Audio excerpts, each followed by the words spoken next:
বন্ধুরা আমরা এখন নিউ দীঘা থেকে তালসাড়ির দিকে যাব। তালসাড়ি মোহনার দিকে আমরা যাব।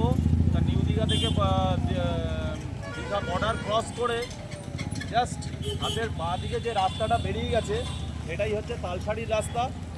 আর সোজা যে রাস্তাটা গেছে এখান দিয়ে হচ্ছে খানিকটা গেলেই চন্দনেশ্বর মন্দির।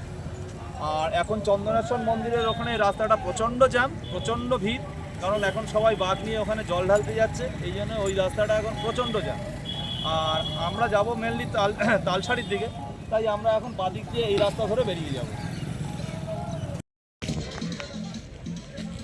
বন্ধুরা আমরা এখন তালসাড়ি পৌঁছে গেছি। তালসাড়ির যে ভিউটা আপনাদের দেখাচ্ছি শুধু দেখুন।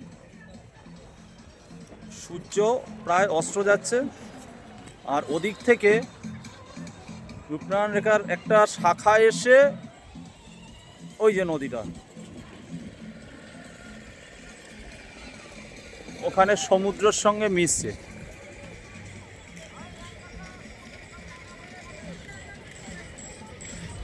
ওই যে সমুদ্রের সঙ্গে মিশছে।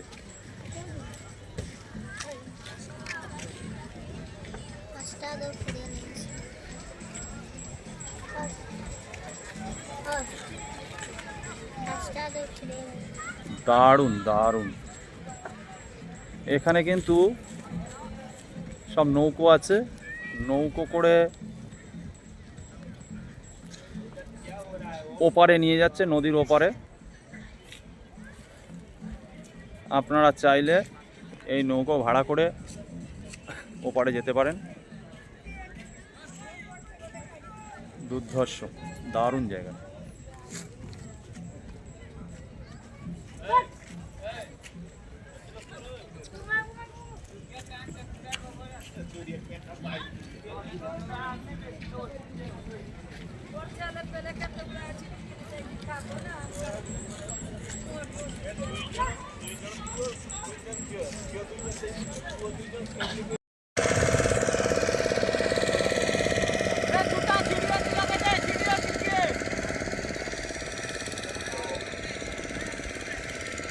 ভাষা হারিয়ে গেছে, মানে কি ভাষায় যে ব্যক্ত করব সেই ভাষা খুঁজে পাচ্ছি না। মানে এত সুন্দর জায়গাটা। যারা যারা এদিকে আসবেন তাদের আমি সবাইকে বলবো, অর্থাৎ দীঘায় যারা ঘুরতে আসবেন তাদের আমি বলবো, রিকোয়েস্ট করব অন্তত একবার এই তোপচাচি জায়গাটা এসে ঘুরে যাবেন। আমি 100% গ্যারান্টি দিয়ে বলতে পারি আপনাদের সবার ভালো লাগবে। জায়গাটা অনবদ্য জায়গা, খুবই সুন্দর জায়গা।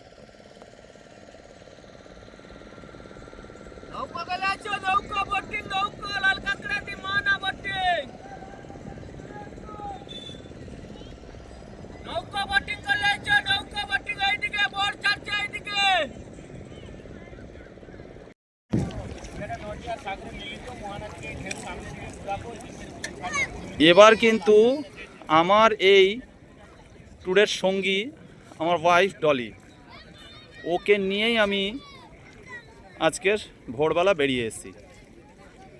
এই যে তোপচাচিতে এখন জলে নেমে তার বিভিন্ন রকম খেলা শুরু হয়েছে।